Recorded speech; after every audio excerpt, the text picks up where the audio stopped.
She grabbed the folder right out of my hands.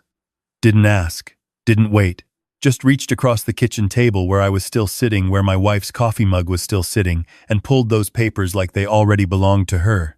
"We'll take it from here, Harold," my son-in-law said. Not Dad. Not even my name said with any warmth.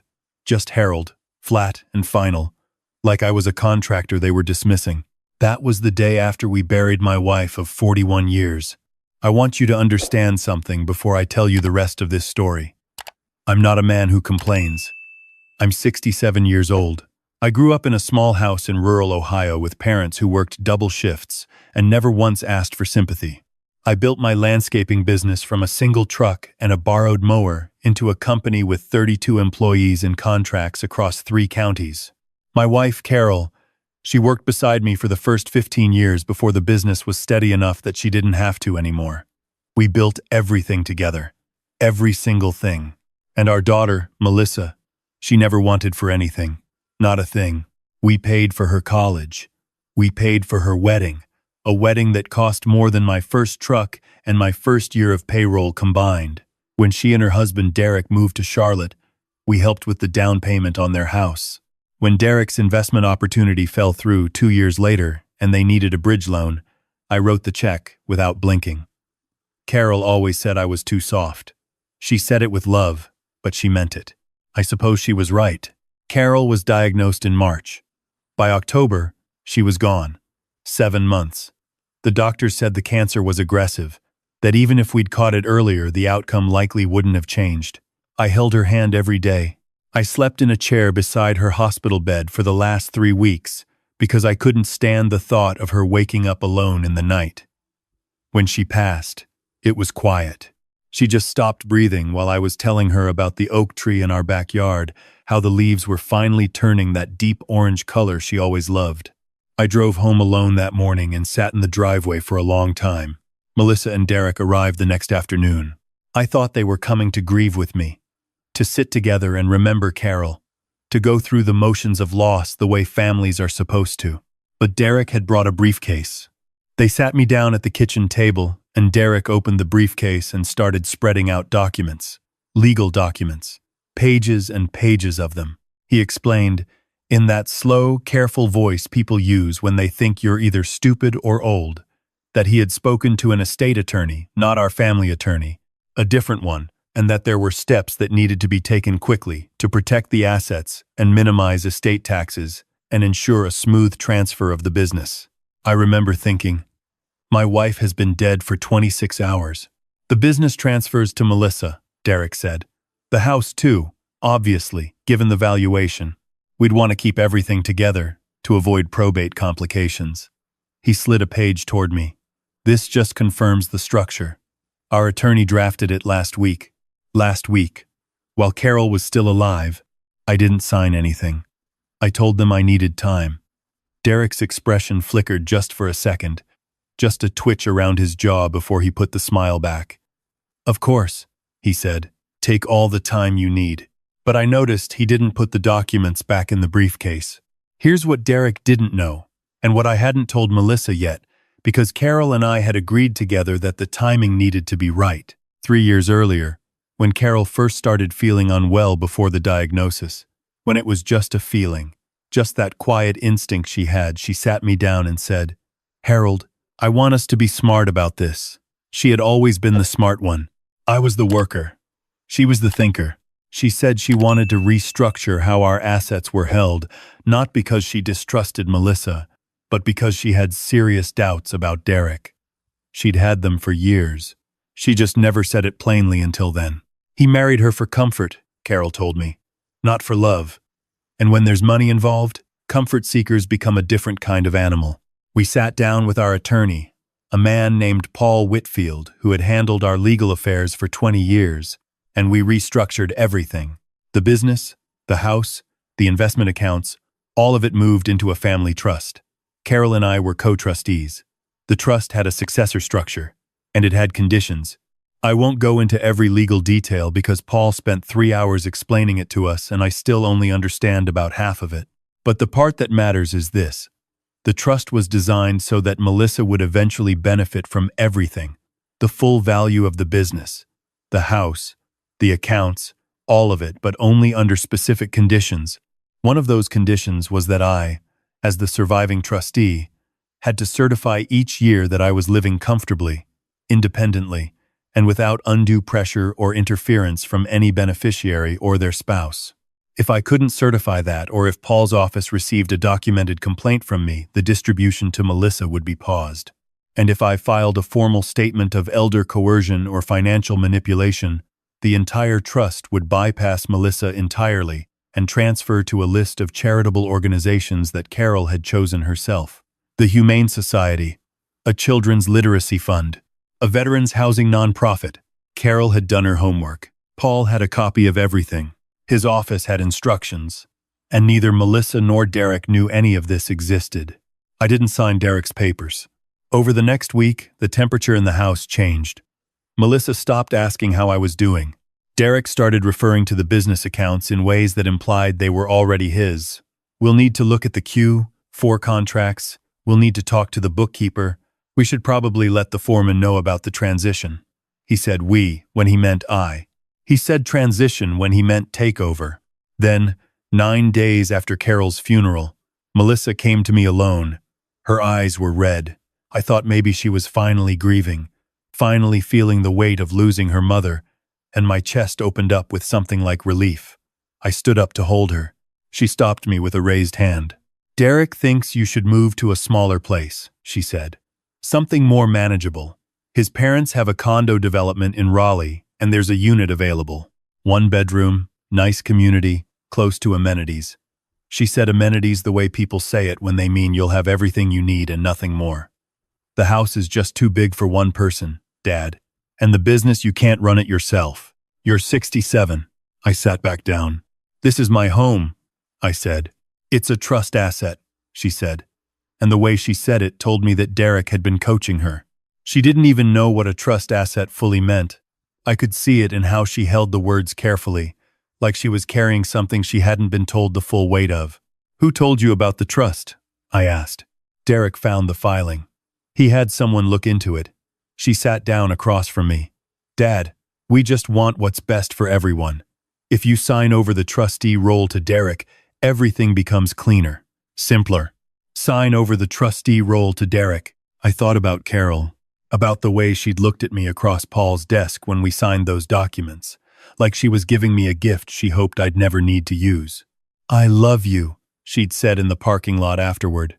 But you're too trusting, Harold. That's why I did this. To protect you when I'm not here. I didn't say anything to Melissa. I told her I was tired and I needed to rest. She left looking frustrated, and I heard her on the phone with Derek in the driveway for almost 20 minutes. I called Paul Whitfield the next morning. He already knew. His assistant had received a call from Derek's attorney 2 days earlier, requesting information about the trust structure. Paul had declined to share anything, as was his legal obligation, but he wanted me to know it had happened. They're going to push, Paul said. Are you ready for this, Harold? I told him I was. What followed was 2 weeks I don't enjoy remembering. Derek escalated from suggestion to pressure to something that felt uncomfortably close to threat. He showed up at my office, my business, the one I had built, and sat down with my foreman without asking me, telling him there was going to be a leadership change and that job security would depend on cooperation with the new structure. My foreman, a good man named Anthony who had worked for me for 11 years, called me within the hour, shaken and confused. Then Derek tried a softer approach. He brought Melissa over for dinner, cooked by Melissa, which would have been touching if I hadn't noticed the folder under Derek's arm when they walked in. We ate. He poured wine. He talked about the future, about how he wanted to grow the business, about a development contract in Charlotte that he thought we could pursue if we moved quickly. He was charming. I'll give him that. On another night, in another life, I might have been persuaded. Then he slid the folder across the table. The top document was a petition to remove me as the sole trustee on the grounds of diminished capacity. They had a letter from a doctor I had never met, based on a 5-minute telehealth call that Derek had apparently arranged by calling my primary care physician's office and claiming to be my medical proxy. The letter said I was showing signs of cognitive decline and emotional instability following the loss of my spouse. My hands were completely steady when I picked it up and read it. I looked at Melissa. She wasn't looking at me. She was looking at the table. "Did you know about this?" I asked her.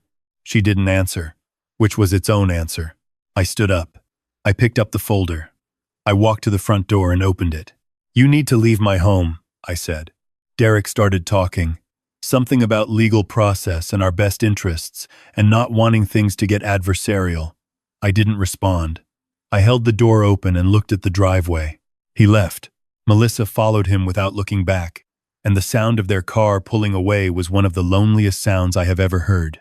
I sat in Carol's chair, the one by the window where she used to read, and I stayed there until it was dark. The next morning I drove to Paul's office, and I filed the formal statement. "I want to be honest with you about something." Filing that statement didn't feel like a victory. It didn't feel like revenge or justice or any of the satisfying things you might expect. It felt like surgery, like removing something that had been part of the family for years, cutting it out cleanly because leaving it would cause more damage. It hurt. It still hurts. But I knew Carol was right, and I knew that if I didn't do it, Derek would eventually find a way to isolate me completely from my business, from my home, from any independence I had left. That's what financial predators do. I had read enough, talked to enough people since Carol got sick, to understand how the pattern works. They create dependency. They remove alternatives. They make you feel like cooperation is the only rational choice. Carol had refused to let that happen to me. Paul filed the formal documentation that afternoon. Under the trust's provisions, the filing triggered an automatic pause on all distribution rights. Derek's attorney received a certified letter the following morning. I wasn't there to see Derek's face when he read it, but Paul told me later that the attorney had called 3 times in 90 minutes. It took Derek 4 days to fully understand what the trust meant. On the 5th day, Melissa called me. She was crying, real crying, not the performed sadness I had seen in the weeks since Carol's funeral, but the messy, gulping, can't catch your breath kind that I recognized from when she was a little girl, and something had genuinely broken through her composure. She called from her own phone, not Derek's. She called in the middle of the afternoon on a Tuesday, which meant she hadn't planned it. It just came out of her. "Dad," she said, "I'm so sorry. I didn't speak right away. I let the silence sit, not to punish her, just because I needed a moment to make sure I was hearing what I thought I was hearing. He told me it was all normal estate planning," she said. "He said everyone does it this way. He said you'd actually be relieved not to have the responsibility anymore." Her voice cracked. I knew something was wrong. I knew it. But every time I said something, he had an explanation, and I let him explain. I kept letting him explain. I had thought about what I would say in this moment. I had thought about it at night, lying in the bedroom that still smelled like Carol's lotion, staring at the ceiling. I'd thought about being firm, about making sure she understood the gravity of what had happened. I'd thought about what Carol would have said. Carol would have been honest. She always was. But she would not have been cruel. "I know," I told Melissa. "I know he had explanations. Derek always has explanations. What does this mean now? For the trust? It means we go back to what your mother intended. She built this trust to take care of me while I'm alive, and to take care of you after I'm gone on the condition that you and I are okay, that we're family." I paused. "Your mother loved you so much, Melissa. She wasn't trying to control you. She was trying to protect both of us from something she saw coming." There was a long silence on the line. "She saw it?" Melissa asked quietly. "She saw it for years. She never said it directly because she didn't want to put you in a position where you had to choose, but she made sure you'd never lose everything because of it. The structure protects you too. If you ever decide to," I stopped. I wasn't going to say it directly. "She loved you completely. She just didn't love who Derek became when there was money in the room." Melissa came to see me 3 days later. Alone, no briefcase, no folder. She brought a pie from the bakery on Hamilton Street that Carol had loved, and she sat in the kitchen with me and we talked for 3 hours. She told me things I hadn't known about how Derek had begun tracking her phone, about a conversation she'd overheard where he was negotiating something with an investor that involved my business assets as collateral, about how she had started to feel afraid of him. She said the word afraid with her eyes down, like she was ashamed of it, and I reached across the table and covered her hand with mine. "That's not your fault," I told her. She started crying again. And this time I let her. Paul's office had already begun the process of reviewing what Derek had done with his attorney and the fraudulent medical documentation. The fake cognitive assessment, the attempt to misrepresent his relationship to my medical records, those were not small things. They were potentially criminal. Paul was careful to explain the full range of possibilities, and I was careful to listen, and ultimately I made the decision that Carol would have made. Pursue the protection, not the punishment. Make sure it couldn't happen again. Make sure there was a legal record. But don't spend the years I have left in a courthouse. Derek moved out of their home in Charlotte 6 weeks later. I don't know all the details, and I haven't asked for them. What I know is that Melissa filed for separation. What I know is that she called me the night she filed. And the first person she called after that was her mother's sister in Atlanta. And the two of them talked for 2 hours, which is the first time in 3 years they had spoken at all, because Derek had quietly discouraged that relationship too. There's a woman who works at Paul's office named Dorothy, who has been there for 30 years and has seen more family legal situations than anyone I know.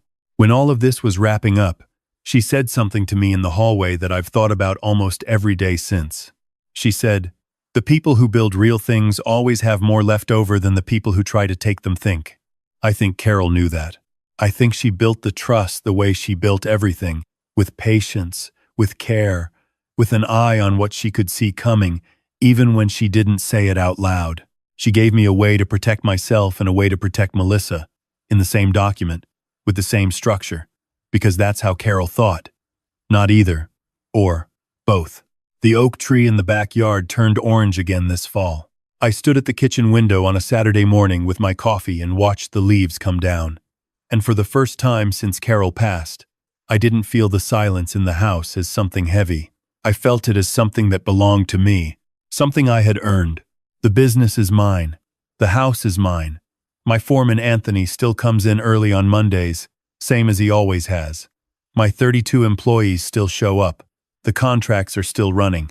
And my daughter, my real daughter, the one Carol raised, the one I see more clearly now that the other voice has been removed from the room she drove up from Charlotte last weekend with a carload of Carol's old gardening books that she'd been storing. We planted bulbs together in the front yard. She stayed for dinner. She laughed at something, I said.